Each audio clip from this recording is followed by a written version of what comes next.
Hey everybody, welcome back to the channel. Today we're going to talk about weed pressure and the old adage, knee high by the 4th of July.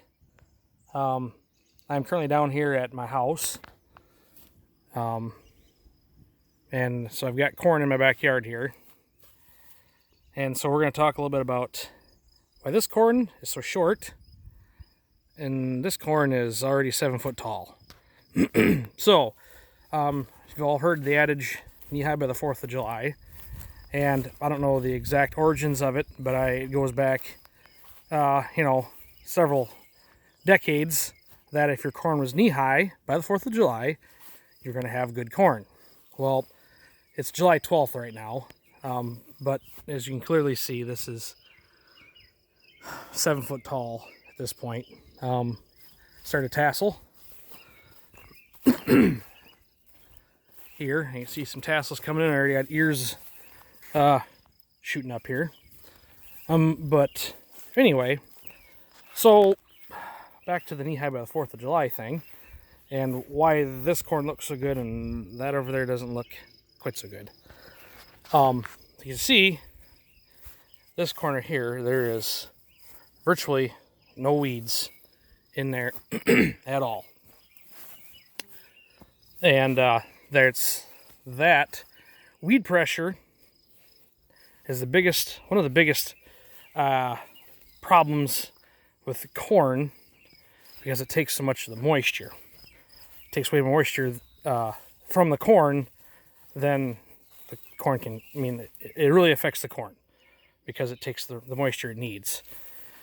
And here, this little tail here, up this through here, is like 12 rows wide. So when they've got a 100-foot boom sprayer trying to spray it, it was a little bit difficult for them. So it's not a big deal. It's, say there's like 200 feet here of it. So, but you can see here, no weeds, and the corn's actually, it's still pretty doggone good right here. And then you see right here where the sprayer had a little bit of a problem trying to fit his big sprayer in this little area here.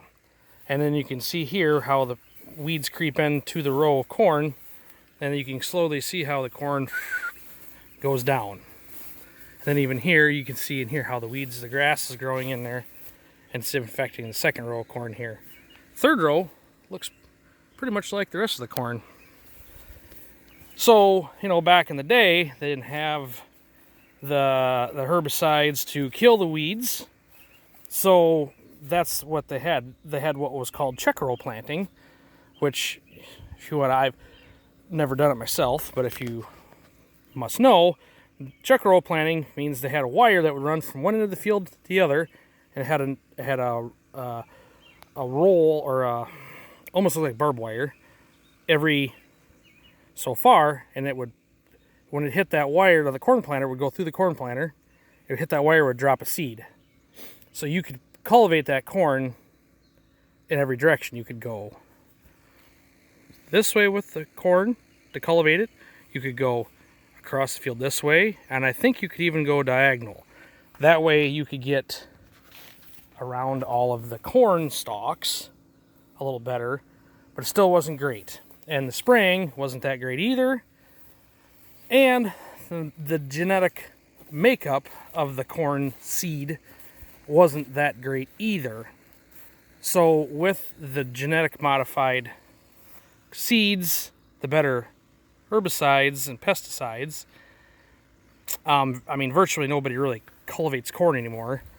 But even if they did, it would be tough to get. You'd get the sides of the corn here. You'd get on each side of the row here with the cultivator, but you wouldn't get in between the stalks. And it would help, but it wouldn't still be great. It's really come a long ways in the last, I can remember as a kid, corn being, waist high by the 4th of July, but there was never corn that was 6 foot tall at the 4th of July. And this is coming from a dry year. It was dry. We had a month of no rain, so that's a little bit about that. say it all comes down to weeds. And if you can get rid of the weeds, your corn will do really good. You can see in here, say there's virtually no weeds. A couple dandelion sprigs here and there, but nothing. It'll be gone anyway because the corn has already shaded it. And this is probably only because this is the outside row here. A little bit of sun gets in there on the side, but I'm guessing if we go in, a couple of rows, it's going to be pretty much nothing in there. So that's, I guess, the big and small of it. I didn't go to school for agronomy, but that's pretty much why we try so hard to keep the weeds out of our corn, and our beans is the same way. I mean, the beans would be the same, pretty much the same thing. So weeds bad, tall corn is good. Say the sprayer is he couldn't quite get it in here quite right, and that's why a lot of times you see, like in waterways, like you'll see the end of the field here. If I walk up to the end of the rows here, it's probably the same way, where it was sprayed. He doesn't turn the sprayer on quite quick enough or whatever, and it'll cause it not to grow as well. I guess there's really not much of a. Here you can see where he kind of was hard on the field, where it turned around, run over some corn. But anyway, that is that. And over here, here's a picture of our heifers here. They're chewing away. They're going to get turned in with the rest of the cows here this week with the bull, and they're going to get bred. So the bull was just down here today. He's kind of been hankering to get in with these four. I had to chase him back up the valley with the rest of the cows as he come running back for him. So, and I think we're going to cut hay this week too. It's talking about rain. Off and on this week, but I don't know. Wednesday sounds like the best chance of rain. I don't know. We'll see what happens, I guess. So, anyway, that's this video. So yeah, that's basically why you can see here where the corn, drops down and comes back up again. So that is, they could definitely tell in my sweet corn over here was the same way. Now, I don't want you to laugh at my sweet corn. I